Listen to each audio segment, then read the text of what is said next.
Halo, selamat pagi anak-anak ibu yang terkasih. Hari ini kita kembali belajar pendidikan agama Katolik kelas 6.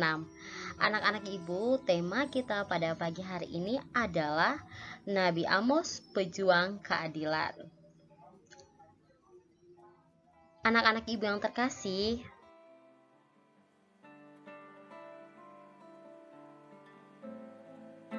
sebelum kita memulai pelajaran kita pada pagi hari ini, kita harus memulainya dengan berdoa. Mari kita siapkan hati kita, pikiran kita untuk berdoa bersama Tuhan.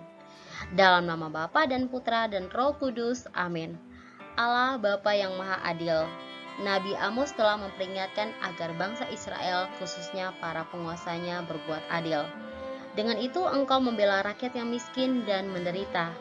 Terangilah hati kami agar kami dapat mempelajari kisah hidup Nabi Amos dan mampu meneladani perbuatannya, sehingga kami pun mampu mewujudkan keadilan dalam kehidupan bersama.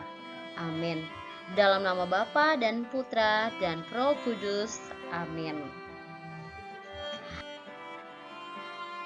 Anak-anak ibu, hari ini kita belajar materi dengan judul Nabi Amos Pejuang Keadilan.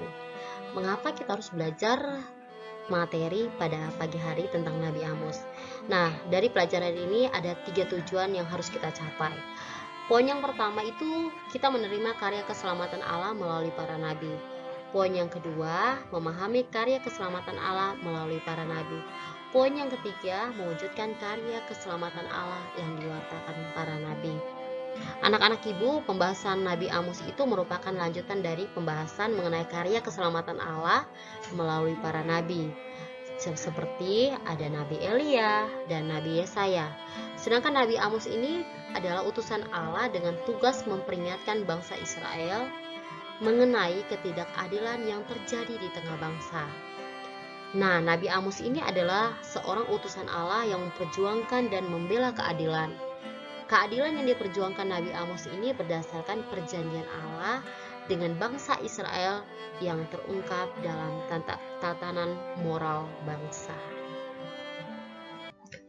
Anak-anak ibu yang terkasih, mari kita mengamati gambar dan membaca cerita bergambar di bawah ini. Nah, judul cerita pada hari ini adalah Burung Berkepala Dua. Burung berkepala dua adalah seekor burung berkepala dua, satu kepalanya di atas dan yang lain di bawah. Kepala di atas selalu memperoleh makanan yang lesat-lesat, sedangkan kepala bawah hanya mendapat sisa-sisanya. Pada suatu hari, "Hai Bung, sekali-sekali beri aku kesempatan untuk makan yang enak. Jangan semuanya kau habiskan mentang-mentang di atas." "Ah, jangan penasaran, terima saja apa adanya. Toh semua makanan yang akhirnya juga masuk ke perut yang sama. Tapi kau merasakan yang enak terus, sedangkan yang di bawah tidak pernah kebagian yang enak. Tutup mulutmu, masih lumayan kau kebagian. Mestinya aku saja yang makan. Kau tidak perlu. Toh akhirnya masuk perut yang sama. Hei awas, jangan makan jamur itu. Kita akan mati." Karena jengkel dan putus asa, kepala yang bawah tetap memakan jamur yang beracun itu. Akhirnya burung itu mati. Anak-anak ibu, setelah kalian membaca cerita, pertanyaannya, bagaimana kesanmu membaca cerita tersebut? Yang kedua, setujukah kamu dengan sikap kepala atas? Kalau tidak setuju, mengapa? Yang ketiga, setujukah kamu dengan sikap kepala di bawah? Kalau tidak setuju, mengapa? Anak-anak ibu yang terkasih, cerita tersebut ini menarik. Kepala atas tidak mau berbagi. Kepala atas itu ingin menang dan enak sendiri, tanpa memikirkan kepala bawah. Nah, kepala bawah ini ingin menikmati apa yang dirasakan kepala atas. Tetapi karena egois, kepala atas tidak diberi. Nah, kepala bawah ini sudah berusaha tetapi tidak mendapatkan kesempatan untuk makanan yang lezat tadi. Kepala bawah akhirnya stres Lalu karena dia tidak bisa berpikir panjang, dia tidak bisa menerima kenyataan tersebut, akhirnya dia nekat makan jamur yang beracun. Karena stres tadi, karena tidak bisa memikir yang baik, akibatnya kepala atas maupun kepala bawah mereka mati. Kepala atas maupun kepala bawah itu tidak baik, mereka saling tidak peduli dan tidak mau berbagi. Kepala atas berbuat tidak adil pada kepala bawah. Nah, anak-anak ibu, dalam masyarakat hal ini bisa terjadi saja. Kita bisa melihat dari para pemimpin, kadang hanya mengejar kepentingan pribadi tanpa mereka memikir rakyatnya. Mereka sangat kaya, sedangkan rakyatnya sangat miskin. Jika hal ini terjadi, baik pemimpin maupun masyarakat, kita perlu rela berbagi. Karena pemimpin tidak hanya memikirkan diri sendiri, dan rakyat tidak boleh memikir nekat main hakim sendiri. Kalau hal itu terjadi, pasti keadaannya akan tidak baik. Untuk itu, perlu adanya suatu pertobatan bersama, yaitu perlu memikirkan juga tentang hak orang lain.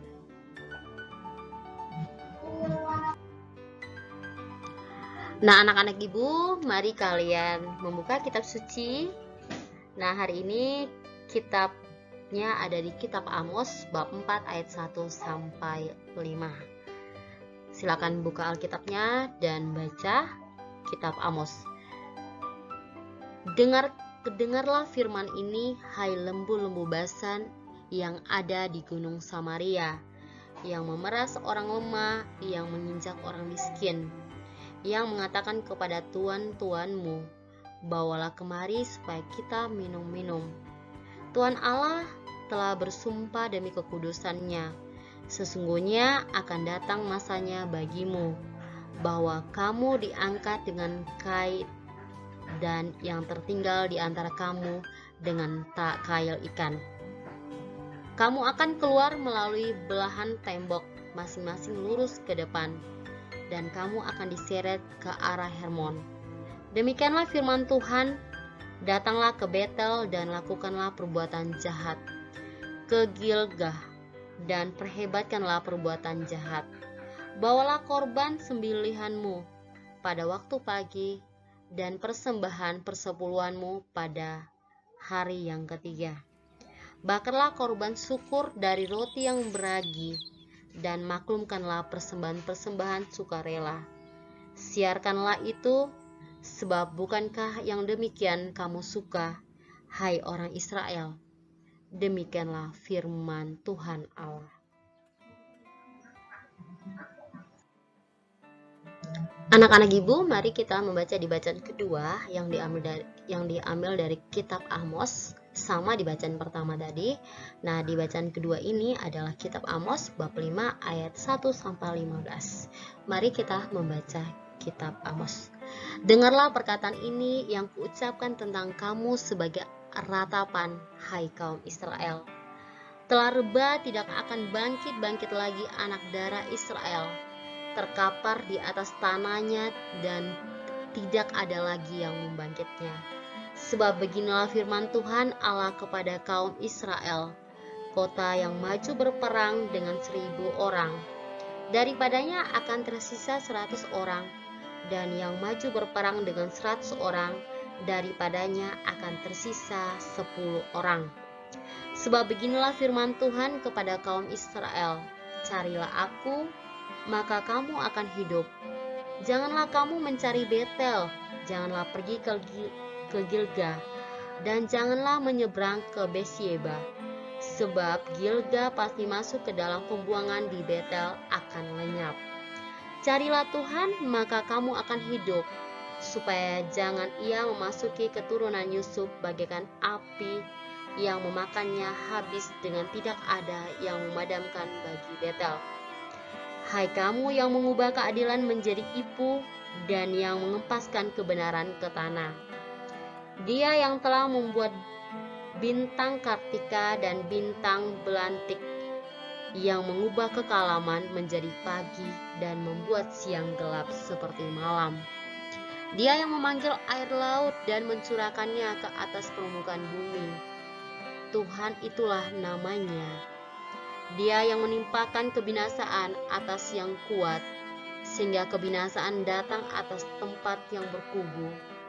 Mereka benci kepada yang memberi teguran di pintu gerbang, dan mereka keji kepada yang berkata dengan tulus ikhlas.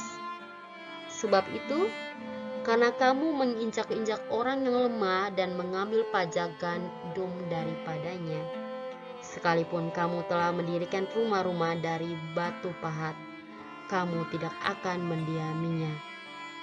Sekalipun kamu telah membuat kebun anggur yang indah, kamu tidak akan minum anggurnya. Sebab aku tahu bahwa perbuatanmu yang jahat banyak dan dosamu berjumlah besar.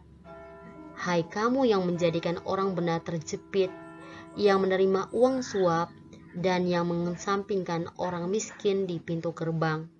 Sebab itu orang yang berakal budi akan berdiam diri pada waktu itu, karena waktu itu adalah waktu yang jahat. Carilah yang baik dan janganlah yang jahat, supaya kamu hidup. Dengan demikian Tuhan, Allah semesta alam akan menyertai kamu, seperti yang kamu katakan. Bencilah dan cintailah yang baik, dan tegaklah keadilan di pintu gerbang Tuhan Allah semesta alam. Akan mengasihi sisa-sisa keturunan.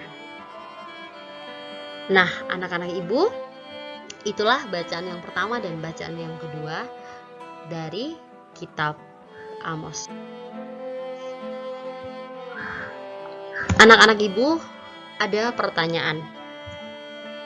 Yang pertama, setelah kita membaca di kitab pertama dan kitab kedua, pertanyaannya, bagaimana situasi kehidupan masyarakat Israel yang digambarkan oleh Nabi Amos tersebut?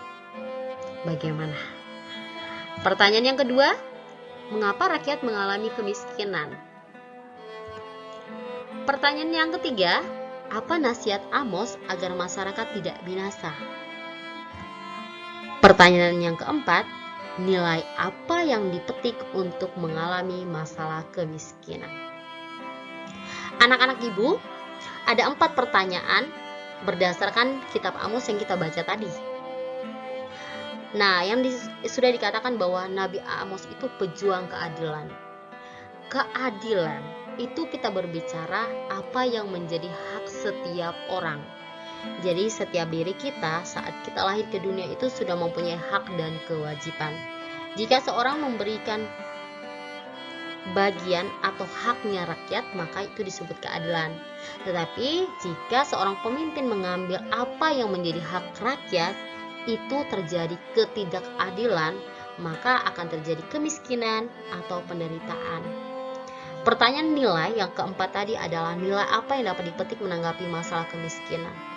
Nilai-nilai artinya sikap positif yang dapat kita tunjukkan kepada dunia saat ini. Apa yang harus kita tegakkan?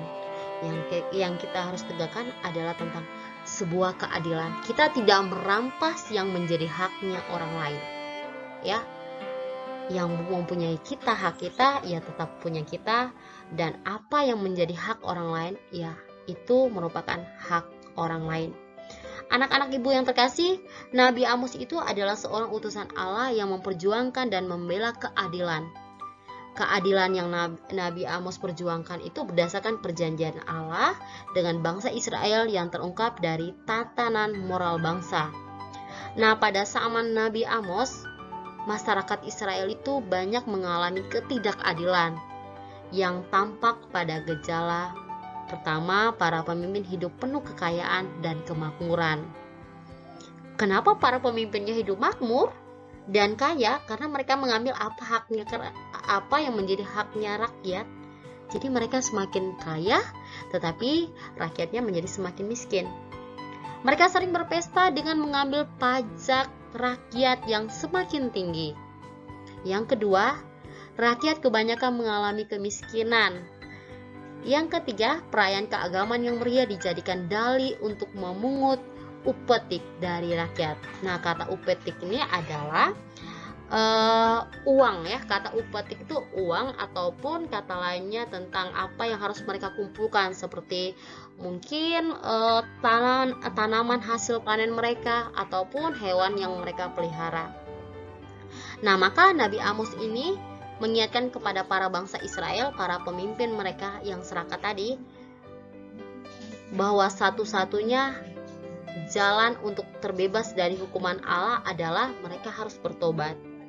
Bangsa Israel ini, khususnya para penguasa, harus membenci yang jahat, dan mereka harus mencintai baik dan menegakkan keadilan. Nah, tadi di kitab suci Amos yang kedua mengatakan bahwa bencilah yang jahat dan cintailah yang baik, dan tegakkanlah keadilan di pintu gerbang. Mungkin Tuhan Allah semesta alam akan mengasihi sisa-sisa keturunan Yusuf. Itulah yang dipesankan kepada kita hari ini, untuk selalu menegakkan keadilan. Jadi keadilan itu tidak hanya di luar saja, tetapi mulai dari dalam diri kita, keluarga kita, lingkungan sekitar kita, dan masyarakat luas. Jangan mengambil apa yang bukan menjadi milikmu. Ketidakadilan terjadi jika kita mencuri apa yang menjadi milik orang lain.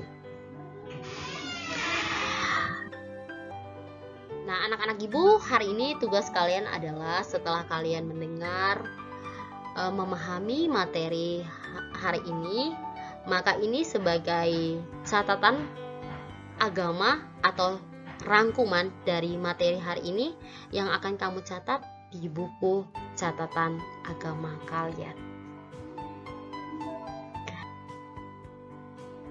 Anak-anak ibu yang terkasih, dengan demikian materi kita pada pagi hari ini sampai di sini. Ibu ucapkan terima kasih, dan kita akan kembali bertemu lagi di materi yang akan datang.